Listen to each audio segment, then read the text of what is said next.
Hervé et Karim, les deux enquêteurs du groupe de recherche et d'investigation se préparent à intervenir. Ils pensent avoir repéré l'homme mystérieux qui terrorise les homosexuels du quartier via les sites d'annonces gays. Et ils s'apprêtent à lui rendre une petite visite.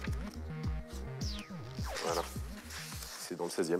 Ouais. Donc en fait, comme j'avais dit, il y avait de grandes chances que ce soit quelqu'un du quartier, enfin, du moins du 16e arrondissement, et puis voilà, qui était intéressé que par des gens qui ont des revenus intéressants. D'après la description des témoins, le suspect serait un jeune Camerounais avec une coupe afro.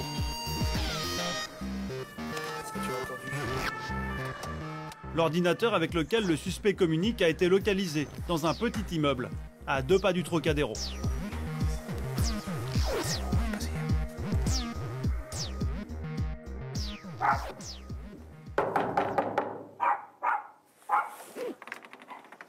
Police, tu bouges pas. Qu'est-ce que tu foutais là? Tourne-toi. T'es tout seul là dans l'appart? Non, j'ai des amis qui sont... Ils sont où tes amis là? Allez, viens dans la chambre là-bas. Allez, bouge-toi là. Tu crois qu'on a que ça à faire de venir te chercher le matin? Assis-toi.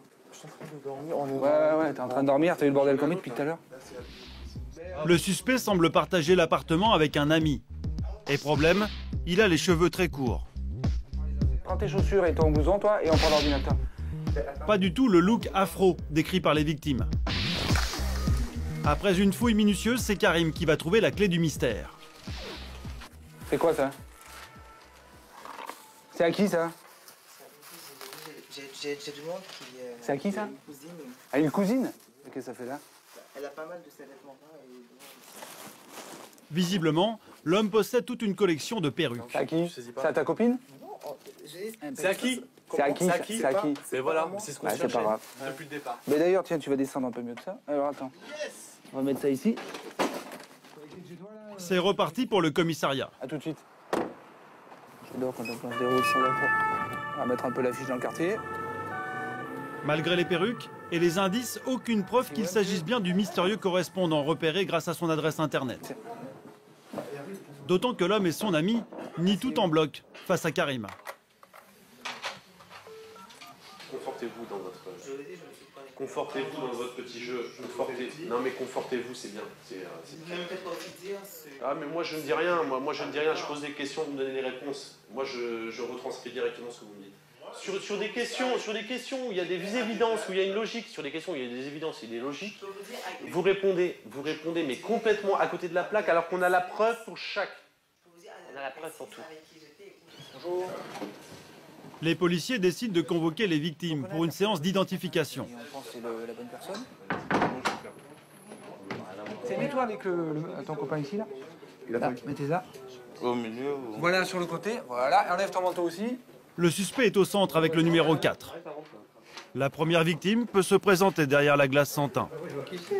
Allez-y, venez monsieur. C'est le numéro 4. Venez, il ne voit pas. Regardez devant. Mais c'est le numéro 4, c'est évident. D'accord. Venez monsieur. Aucun doute non plus pour la deuxième victime. Sans problème. Sans problème, c'est pas les... Ouais. C'était à peu près cette coiffure-là? Ah oui. Cette coiffure-là, il le fait. Eh bien ça marche. Eh bien c'est bien ça. C'est bon. Déféré au parquet après sa garde à vue, il a été mis en examen pour extorsion et vol par ruse. Et on avait reçu toutes les réponses hier, toi, sur les... L'homme a fait des aveux. C'est Hervé qui les a recueillis.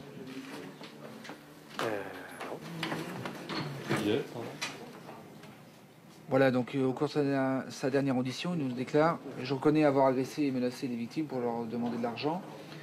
Effectivement, au début de la rencontre, il n'était pas question d'argent. J'en parlais par la suite. Il cherchait dans ses hommes un peu de son père qu'il a perdu récemment, voilà, pour expliquer un peu son geste. Hein. » Pour Hervé et Karim, fin de l'affaire. Le dossier est désormais entre les mains de la justice. Mais la journée est loin d'être terminée. Il y a de l'imprévu juste sous leur fenêtre.